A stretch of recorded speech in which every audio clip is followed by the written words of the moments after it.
What were your years of military service? Okay, well, I served. I went in the military in 1966, and got out in '84, April of '84. Actually, there was a little bit of a break in there when I came back from Vietnam in '69.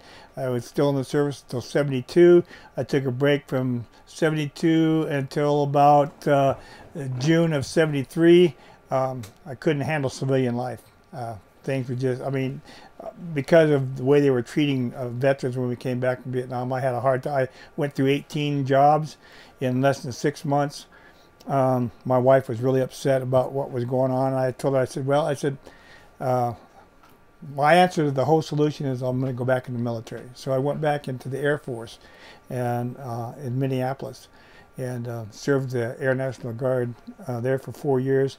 And at the end of that time, I decided that that was not really what I wanted to do, so I went back in the Army. until April of '84. I was medically discharged out of the Army after I had my third operation on my right leg due to Agent Orange. I had 3 tumors removed by that time, and then I've had 9 operations total. I've had a total of 13 tumors removed. It's a type of thing, it's a reoccurring. They have no way of keeping them from coming back. I've lost just about all the feeling in my right foot, no motion. So, but I still have my foot. Yeah. So, but yeah. So anyway, as far as my service, I joined the Army in April, May, June. In May of '66, I went down to San Francisco and joined the Army without my parents knowing about it. Graduated from high school on June the 3rd, and my folks wanted me to work in the lumber industry. That's in Northern California, where I grew up. Nope. And I told them, no, I already had another job lined up. I wouldn't tell them what it was. My mom got really mad and upset, and she demanded I tell her what I had going on. And I said, well, I joined the Army. And that was, you know, oh, how could you do that? I said, well, you know, the Vietnam War is on, and we're going to get drafted. And I said, I'd like to have a choice of what I'm going to do. I didn't want to be in the infantry. So anyway, I ended up being a medic. So much different. So anyway, I ended up being I took basic training at Fort Ord, California. Went to Fort Sam for medical training. Ended up going to Fort Knox, Kentucky. It was in the 31st Medical Unit Field Hospital, and we were going to go to Japan and set up a field hospital to take care of wounded veterans coming back from Vietnam. And I thought, well, that's really cool. I'm not going to be going to Vietnam. 3 weeks before we were supposed to ship out to Japan, our orders got dropped, and they busted the unit up, and I got my orders for Vietnam. Ended up in Vietnam in April of '68, and we landed at Bien Hoa. Ended up at Long Binh at the 20th Engineer Battalion. I worked in the aid station for 15 days.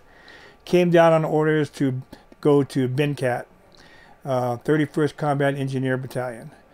We were there for 45 days, and then we got orders to go to Swan Lock to the 11th Cav Division and building the fire base at Bearcat. I mean at the 11th Cav, Black Horse. Excuse me. Sometimes I forget. Okay, but so I was at Black Horse. From about the end of May until November of '68. During our time at Black Horse, I did most of my time. I spent 1 day at base camp, and then every 3rd day be on ambush patrol. We'd go out, and our job was to protect the road between us and our fire base, which was fire base Cherry. It was 5 miles away. On one of the patrols, we were coming back to base camp about 6 o'clock in the morning, and we were probably within 3 miles of base camp when we heard an explosion to our rear. So our platoon went back up the road and we found that a bus, a civilian bus, had been blown up. So while the patrol set up a perimeter, I went on to the bus to try to find anyone that might have been alive. There was 28 women and children on the bus, and so that was probably one of the most difficult times. Anytime kids are involved in something like that, that's really the tough part. But anyway, that was one of my first experiences with traumatic situations in Vietnam. We went out on patrol. My very first patrol I went on, the 11th Cav had a patrol that was overdue, and so we went out to look for them. 6 hours out, we found the patrol, and everyone had been killed. They had stripped everything down. They were just in their shorts and T-shirts, boots. All their equipment were gone, and that was my first experience with combat fatalities. So from that point on, the reality of war set in. Yeah. So anyway, in November of '68, Leroy Bradbury and myself and 4 of the medics were transferred down to Phuoc Vinh, to the 1st and the 5th Air Cav Division, and again, it was medics were in demand in Vietnam. Wherever they needed, if we had a unit had extra medics, we got pulled. But anyway, Leroy and I were best buddies. We'd spent the entire tour together, and we had some great times. We had, when we first got to Phuoc Vinh, we were living in tents. We had a GP medium tent. That was our aid station that we had set up.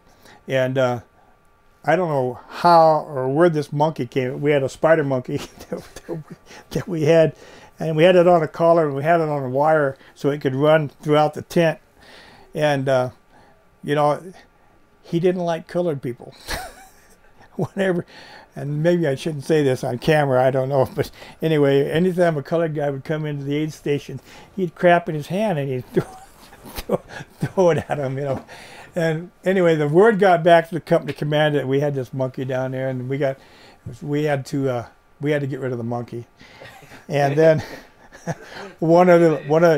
I used to like to paint pictures and stuff, so we had these specimen jars that we had on one of the shelves, and it had cotton in it, and I'd clean all my brushes. And these cotton balls, One day a guy came in and he says, "What the heck you got in those specimen jars?" I said, "Well, we had a rabbit dog." I said, we had a that's all of his innards. And we're keeping here to run tests on, Of course, that got reported back to company commander. He came down and he told us we had to empty all the jars. We had to but he can't collect dog parts, after all, but that was just some of the fun things that we did. I can remember when we had a couple new medics came in one night, and we were playing cards. It was about 9 o'clock in the evening. We were sitting around playing cards, and I looked up, Leroy looked up, and we both grabbed our steel pots and our weapons, and out the back we went, headed for the bunker. And Brad says, "Did those 2 young guys come with us?" I said, "No, they're still sitting in there." So we ran back and said, "Hey guys, let's go. Let's get to the bunker." And they said, "What's going on?" I said, "Just wait a second." And about that time, rockets were coming in. "How did you guys know that?" I said, "Did you hear the thump, thump, thump?" They said, "No." I said, "Well, you will learn to hear these sounds, because this is Rocket City." And I said, "We get hit here 4 to 6 times a day. Yep. And it's not always the same time during the day. Usually it's early morning, maybe lunchtime, and then we'll get hit again before nightfall. Then we'll get a couple times during the night. So you'll get used to these sounds, But yeah, so anyway, I came back home in April of '69. To Northern California. Was not a good experience. we landed in Oakland Air Base. And as we were getting off the plane, they thought it would be really funny to blow the sirens. And you know, of course, we all hit the tarmac, you know, just laid out, and everybody's laughing. They thought it was funny. But when a siren went off in Vietnam at a fire base, that meant incoming rounds. Mm-hmm. And so I was, you know, hit the dirt or get to a bunker. But anyway, so we were really wanting to start processing, and get out, you know, and they said, no, you can't start processing until you guys go to the mess hall and have a steak dinner. Go to the mess hall, have a steak dinner. It's 3 o'clock in the morning. I ain't worried about steak. I get right. So anyway, we would go to the mess hall. We emptied all the milk machines that they had there, because you know, you don't get cold milk in Vietnam. So we had cold milk and steaks, and then we got back out in the bleachers, and they started processes out. But when we finally got our final orders to go where we were going, either to another duty station or go home on leave or whatever. I was going home on leave, and I had to go to San Francisco Airport, and that was, you know, Harry Kushner's bald-headed, gold-robed idiots were roaming the airport, and of course people would throw trash at you and spit on you, call you baby killer, warmongers, and that kind of stuff. And then when I got out, like I said, I went through about 18 jobs in 6 months because of the same thing. I lost the first 3 jobs. They said, are you a Vietnam vet? And I said, yeah. And they said, well, we don't have any jobs here for you. My 4th job, I ended up hitting the supervisor because he called me a baby killer, and I decked him and put him on the ground. Of course, that meant I didn't have a job, you know. But I just couldn't adapt. Everything just caused me being a real anger issue all the time, and so I told my wife, I said, I've got to go back into the military, because that's the only place I really felt secure, and they understood us, you know. So I went back, and I went into the Air Force, and spent 4 years there in Minneapolis with the Air National Guard. And then when my hitch came up, I decided to go back in the Army. And in the Army, I was a medic when I was in Vietnam. Then when I was in the Air Force, I refueled aircraft. I ran an R5 refueling truck. When I was back in the Army, I tried to go back in the medical field, because I had all that training and I had the MOS and everything, but they wouldn't let me do that. So I ended up being in transportation, and so and became a truck master. And then when I went to Fort Lewis, Washington, I was in charge of support platoon. And we hauled all the ammunition and the fuel. This was an air cav unit. Actually, it was a full ground, where they had tracks, tanks. We had Hueys and Cobras. And then, so we hauled all the supplies for, you know, the fuel, ammunition, all that kind of stuff. And I was at Fort Lewis for 6 years. And I was trying to, getting close to re-enlist again, and I thought, well, I really want to get out of Fort Lewis, and I want to go someplace else. And so they had some guys from the Army Guard, the old Army from Washington D.C., the old Guard, and so I wanted to try out for the old Guard. And of course, you have to have a height requirement, you have a weight requirement, and all that kind of stuff. Anyway, I tried out for the old Guard, and I met all the requirements. The only problem was Fort Lewis put a freeze on all NCOs. You weren't going anywhere. So that kind of really made me upset, because I really wanted to be in the old Guard. I was one of these guys that was strapped from the get-go. I mean, I had 27 sets of fatigues. That's back when we had them all starched and everything. I broke starch twice a day. I had 4 sets of boots that were spit shine. I wore 2 pair of boots a day, and and so I mean, I really felt I could really make it in the old Guard. But anyway, so it came time to retire for reenlistment, and I said, okay, the only way I'm going to get out of here is if you guarantee me overseas tour. I want to go to Germany or someplace. So anyway, I got a guaranteed spot in Germany to go and be in charge of transportation unit in Germany, buses and sedans. Oh man, this is going to be a nice desk job. Get to Germany. I was going to be stationed in Ansbach, which is probably about 45 miles out of Nuremberg, and nobody there to pick me up. So I'm sitting in a motel, lobby of a motel downtown Nuremberg for 3 days, waiting for somebody to come and pick me up.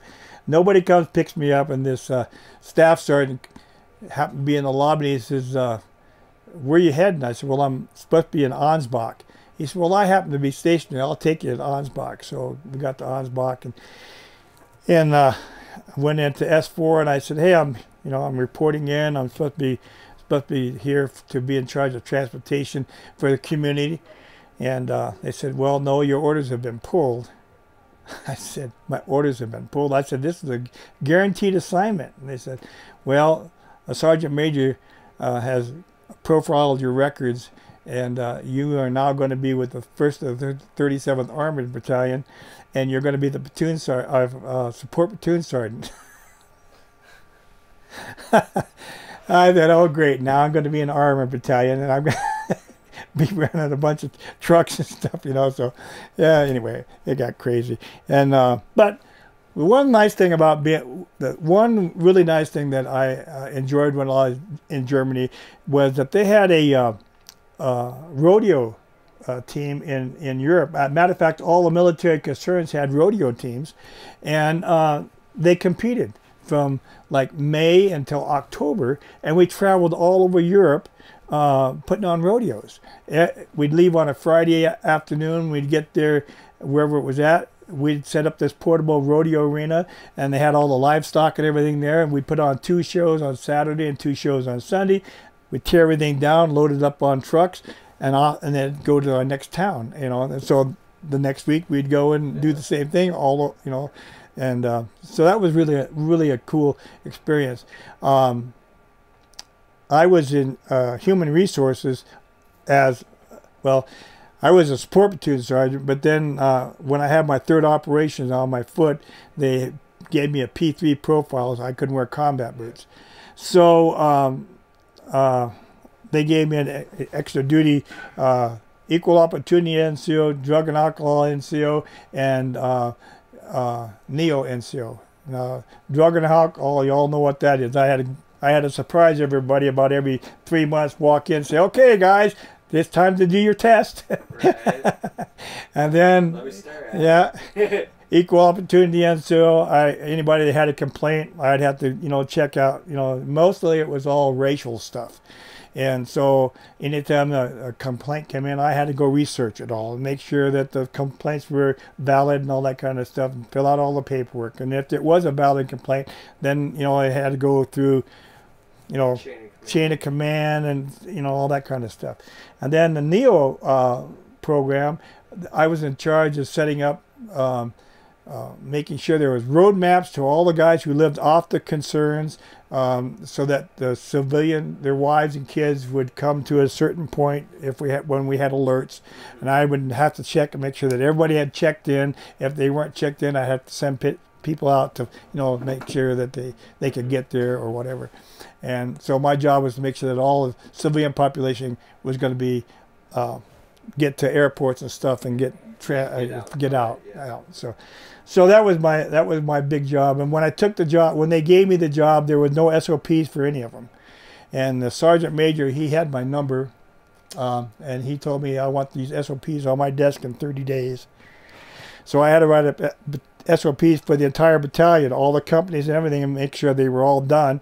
And then and so of course he was just looking for a reason to try to get me out, because I couldn't wear combat boots, and didn't make me combat ready.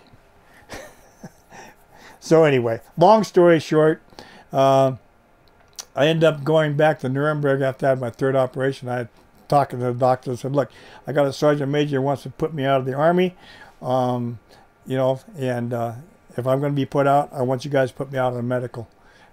Because, you know, I mean, the reason I'm being be put out is because you've operated on my foot 3 times. I can't wear combat boots. So anyway, they boarded me out at Nuremberg, gave me a medical discharge. And April 4th, came back to the States. We ended up in Riverton, Wyoming, and that's been my home ever since. But now I spend my time working at Veterans Hall, taking care of veterans, making sure that the veterans get their benefits that they deserve, and not only just the veterans, but the family members, because, you know, we've changed our look on the way we look at veterans today. It's not just the female or male that served into the service, but if they're married, it's their husband, wife, and kids, because if something, you know, especially with PTSD or traumatic brain injury, and we had a lot of that in Iraq and Afghanistan, and so and you guys going over there 4 and 5 times compared to what we did. You know, we were there 13, 14 months and came home and had issues. I can just imagine what these young men and women are going through today with 4 and 5 tours into combat and coming back and then trying to fit back into civilian life, and you know, it's tough. And so there's a lot of issues going on there, and these guys really need our help. And so in Riverton, we have a program. It's called Veterans Hall. We have 14 to 16 veterans. Most of them are Vietnam veterans. We do have 1 Korean or 2 Korean vets that are helping with the program, but we're there to help make sure that these young men and women are being taken care of and taken care of correctly. And so that's where I spend most of my time. Other than that, and then on the honor guard, we have the only certified honor guard in the state of Wyoming through the federal government and the state of Wyoming in Riverton. So, and we try to make sure that every one of our veterans who that have passed away get the honors that they deserve, and that the family get the recognition that they deserve. And so that's you know, that's pretty much how I spend the rest of my life. You know, I'm going to be there to make sure that takes place, and you know, I owe that much to our veterans. Appreciate everything that you do. I mean, you know, 22 suicides a day is hard. So. It is tough. You know, the hard part about being on an honor guard, and most of us are all Vietnam vets, we never had a chance to say goodbye to anybody. And so this has really been a chance for us to not only say goodbye to a veteran, but show the appreciation to the families that we never had a chance to do before. So, yeah. Anyway. Appreciate it, Jim. Okay. Yeah. Thank you so very much. Okay. Yeah. Thank you very much.